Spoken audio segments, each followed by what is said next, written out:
5 പതിറ്റാണ്ടിലേറെയായെങ്കിലും അഞ്ചലും കൊഞ്ചലും പാടെ പോയെങ്കിലും ഉടുതുണിയഴമേലുണക്കാനിട്ടെന്നച്ഛൻ കാതങ്ങൾ താണ്ടി സമാധിയിലായി. അർഹതയില്ലെനിക്കെങ്കിലും ചൊല്ലുന്നു, പെയ്യാതുഴലുന്ന മേഘമായി ഞാനിന്ന്.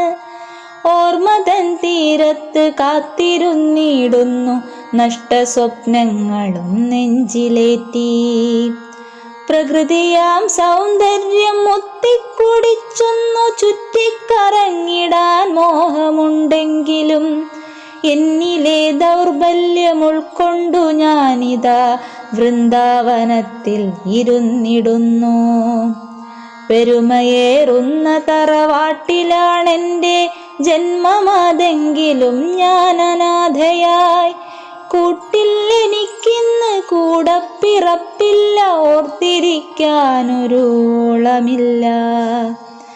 നട്ടുച്ച നേരവും പാതിരയും പിന്നെ നാട്ടുവേളിച്ചമാണെൻ്റെ കൂട്ട്.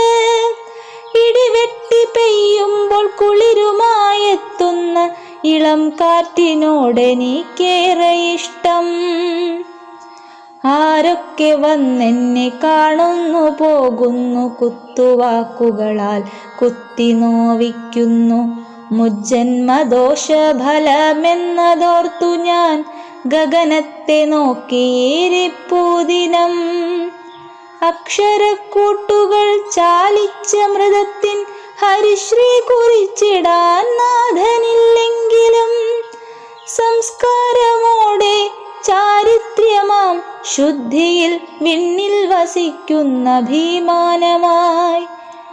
നീളുന്ന ദന്ത നിരകളല്ലെങ്കിലും ചെമ്പിച്ച കേശഭാരങ്ങളുമല്ലെൻ്റെങ്കിലും ഞാനറിയപ്പെടുന്നത് മലമ്പുഴ യക്ഷിയായി നാടുനീളെ.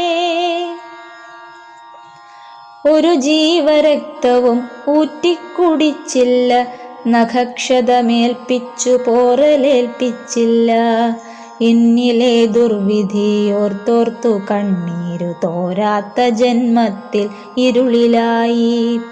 രാമായണത്തിൻ കഥയിലഹല്യയായി എൻ ശിലാശില്പത്തിൻ മോക്ഷത്തിനായെന്നും കലിയുഗനാഥന്റെ പാദസ്പർശത്തിനായി പ്രാർത്ഥനയോടെ കഴിഞ്ഞിടുന്നു.